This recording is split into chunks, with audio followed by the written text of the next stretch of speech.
ইনকিলাব মঞ্চের আহ্বায়ক শরীফ ওসমান বিন হাদি গুলিবিদ্ধ হবার পরপরই প্রধান নির্বাচন কমিশনার বলে বসেছিলেন, নির্বাচন এলে এ ধরনের ঘটনা ঘটতেই থাকে, বাংলাদেশে এগুলো নতুন কিছু নয়। পরে অবশ্য তার কথার ব্যাখ্যাও দিয়েছেন তিনি। তবে হাদিকে হত্যা চেষ্টার বিষয়টি মোটেও সিইসির মতো স্বাভাবিকভাবে নেননি সদ্য বিদায়ী উপদেষ্টা মাহফুজ আলম। সাফ জানিয়ে দিয়েছেন তাদের গায়ে হাত দেয়া যাবে না, যদি একটি লাশও পড়ে তবে তারা লাশ নেবে বলেও হুঁশিয়ার করেন তিনি।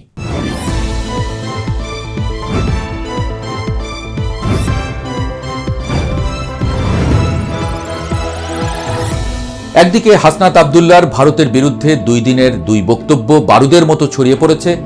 তার এক বক্তব্যের প্রতিক্রিয়ায় 2 দেশের হাই কমিশনারকে দফায় দফায় তলবের পর্ব সারা। এর সঙ্গে যোগ হয়েছে সাবেক এই উপদেষ্টার বক্তব্য। যেভাবে হাসনাত মাহফুজরা মৌচাকে ঢিল দিল, এরপর টিকতে পারবে তো বাংলাদেশ? এই প্রশ্নই এখন ঘনীভূত হয়ে উঠছে যেন টর্নেডোর মতো। কি হতে যাচ্ছে আসলে দেশ জুড়ে? বিজয় দিবসের একদিন আগে হাসনাত মাহফুজদের এই সব বক্তব্যে যখন সব দিকে তোলপাড়, সে সময় প্রধান উপদেষ্টা তার ভাষণে স্পষ্ট জানান দিলেন, সামনে আসছে খারাপ সময়। পলাতক আওয়ামী লীগ আবার ফেরত আসতে পারে সুকৌশলে। দেশে ঘটতে পারে টার্গেট কিলিং এর মতো ঘটনা। আর হাদির পর এর পরবর্তী টার্গেট নাকি হতে যাচ্ছেন অন্য কেউ। এমন কথা কিন্তু মূলধারার গণমাধ্যমগুলোতেও রীতিমতো চাউর। আর ওইদিকে ভারতের সাবেক সেনা কর্মকর্তা কর্নেল অবসরপ্রাপ্ত অজয় কে রায়না এক টুইটে দাবি করেছেন, ওসমান হাদির পর পরবর্তী টার্গেট হতে যাচ্ছেন হাসনাত আব্দুল্লাহ। হাদিকে হত্যায় মূল সন্দেহভাজন দুজনই এখন ভারতে। বিভিন্ন গণমাধ্যম সূত্রে এরই মধ্যে জানা যাচ্ছে, কয়েকদিন ধরেই এই ঘটনার রেশ ধরেই বিজয় দিবসের একদিন আগে হাসনাত আব্দুল্লাহ বলেছিলেন, আওয়ামী লীগের নেতাকর্মীদের আশ্রয় এবং প্রশিক্ষণ দিয়ে সন্ত্রাসী কর্মকাণ্ডে উস্কানি দিলে ভারতের 7 সিস্টার্স অঞ্চলকে আলাদা করে দেয়া হবে। ওই একই অনুষ্ঠানে সাবেক উপদেষ্টা মাহফুজ আলমের বক্তব্যও ছিল ঘুরে ফিরে একই রকম। তার ভাষ্য, তাদের লাশ পড়লে তারাও লাশ নেবে, অত সুশীলতা করে লাভ নেই, কারণ অনেক ধৈর্য ধরা হয়েছে। মাহফুজ উপদেষ্টা পদ ছেড়েছেন 7 দিনও হয়নি, এখনো সরকারি বাসাও ছাড়ার সময় পাননি। আমাদের অনিরাপদ করলে বাংলাদেশে ভারত ও ভিনদেশের স্বার্থ রক্ষাকারীদের নিরাপদে থাকতে দেওয়া হবে না। এ ধরনের কথাবার্তার মানে পতিত আওয়ামী লীগের জন্য সেটা স্পষ্ট। তবে এহেন বক্তব্যে তার অনুসারীরাও বেশ চাঙ্গা হয়ে উঠেছে। এর আগে উপদেষ্টা থাকাকালে গত 13ই মার্চ তিনি ফেসবুকে এক পোস্টে সবাইকে গণতন্ত্র, আইনের শাসন এবং নাগরিকদের সঙ্গে মর্যাদাপূর্ণ সংলাপ এবং সংহতির দিকে এগুনোর কথা বলেছিলেন। গণতন্ত্র, আইনের শাসন এবং সহ নাগরিকদের সঙ্গে মর্যাদাপূর্ণ সংলাপ ও সংহতি আসলে বাংলাদেশের মানুষের শান্তির পথ। গণতন্ত্র বিজয়ী ও পরাজিত 2 পক্ষের জন্যই, আইনের শাসন বিজয়ী ও পরাজিত 2 পক্ষের জন্যই, এগুলোও তার ভাষ্য। উপদেষ্টা পদ ছাড়ার পরই বদলে গেল তার ভাষা। অর্থাৎ উপদেষ্টা থাকাকালে যে শান্তির আহ্বান জানিয়ে আসছিলেন, সেই মাহফুজই যে প্রয়োজন পড়লে 24-এর গণঅভ্যুত্থানের মতো আবারও মাস্টার মাইন্ড হয়ে উঠতে পারেন, তা নিয়ে আর সংশয় নেই তার সমর্থকদের ভেতর। এমনটাই মনে করছেন বিশ্লেষকরা।